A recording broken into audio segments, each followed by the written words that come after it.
തിരഞ്ഞെടുപ്പ് കമ്മീഷൻ്റെ മാനിപ്പുലേഷനുണ്ട്. ബേസിക്കലായിട്ട് election commission എന്ന് പറയുന്നത് നീതിപൂർവമായ തിരഞ്ഞെടുപ്പ് നടത്തുമെന്ന് വിശ്വസിക്കാൻ പറ്റാത്ത ഒരു ഏജൻസിയായിട്ട് ഇന്ത്യയിൽ മാറിക്കഴിഞ്ഞു. അതാണ് ഏറ്റവും വലിയ പ്രശ്നം ജനാധിപത്യത്തിന്. അത് എല്ലാ രാഷ്ട്രീയ പാർട്ടികളും കൂടെ കൂട്ടായി ഇരുന്നുകൊണ്ട് അതിൻ്റെ പരിഹാരം ഉണ്ടാക്കാൻ വേണ്ടി നടപടിയിലേക്ക് പോകണം എന്നുള്ളതാണ് ഞങ്ങൾ ആഗ്രഹിക്കുന്നത്. ഇത് ഇങ്ങനെ ഓരോ സംസ്ഥാനത്തും ഇലക്ഷൻ കഴിഞ്ഞത് ഈ സാഹചര്യം വരുന്നത് ആവർത്തിക്കാതിരിക്കാൻ വേണ്ടിയുള്ള കൂട്ടായിട്ടുള്ള വലിയ പ്രക്ഷോഭവും മൂവ്മെൻറ്റും രാജ്യത്ത് ആവശ്യമാണ് ജനാധിപത്യം സംരക്ഷിക്കാനുള്ള. കാരണം ഇലക്ഷൻ കമ്മീഷൻ ഇതിനകത്ത് ഒന്നിലും ഒരു കൂസലില്ല. അല്ല, അത് ഒന്ന് മാത്രമല്ലല്ലോ, അത് ഘടകങ്ങളിൽ ഒന്ന് മാത്രമാണ്. 3B എന്ന് പറയുന്നത് നിങ്ങൾ മനസ്സിലാക്കേണ്ടത് 10,000 രൂപ തിരഞ്ഞെടുപ്പിൻ്റെ 2 ദിവസം മുൻപാണ് 1.5 കോടിയോളം സ്ത്രീ വോട്ടർമാരുടെ കൈകളിലേക്ക് ബാങ്കുകളിലേക്ക് എത്തിച്ചിരിക്കുന്നു, അവരുടെ ബാങ്ക് അക്കൗണ്ടിലേക്ക് എത്തിച്ചിരിക്കുന്നു. 1.5 കോടി ബീഹാറിനെ സംബന്ധിച്ചിടത്തോളം നിങ്ങൾ മനസ്സിലാക്കേണ്ടത്.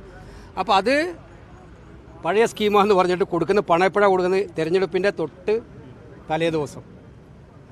ഇതൊരു ഘടകം മാത്രമാണ്. SIR ഘടകമുണ്ട്, തിരഞ്ഞെടുപ്പ് കമ്മീഷൻ്റെ മാനിപ്പുലേഷനുണ്ട്.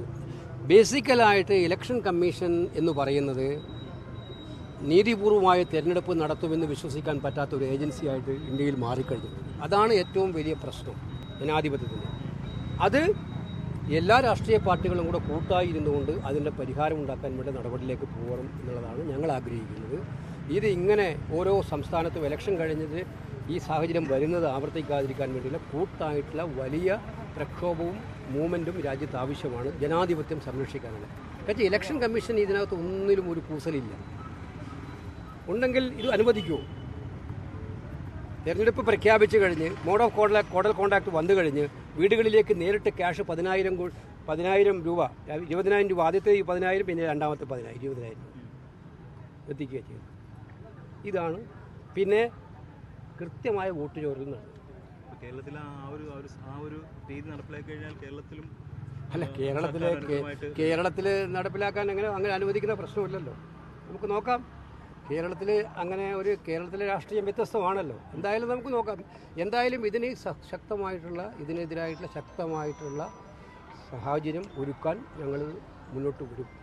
SIR കോൺഗ്രസ് വലിയ രീതിയിൽ സംസാരിച്ചു. പക്ഷേ ബീഹാർ തെരഞ്ഞെടുപ്പ് പ്രചാരണത്തിൽ ആ മുഖ്യ സഖ്യകക്ഷിയായ RJD വിഷയത്തിൽ അവരും പറഞ്ഞിരുന്നു SIR വളരെ നന്നായിട്ട് ആദ്യം മുതൽ ഞങ്ങൾ 2 ആഴ്ചക്കാലത്തെ ക്യാമ്പയിൻ തന്നെ അതായിരുന്നു. ബീഹാറിൽ തിരഞ്ഞെടുപ്പ് വന്നപ്പോൾ മറ്റ് വിഷയങ്ങളും ജനങ്ങളുടെ വിഷയങ്ങളും വന്നു എന്നുള്ളത് സത്യമാണ്. അതല്ലാതെ പിന്നെ SIR ഉന്നയിക്കാതിരുന്നില്ല. SIR കൃത്യമായിട്ട് ഉന്നയിച്ചു.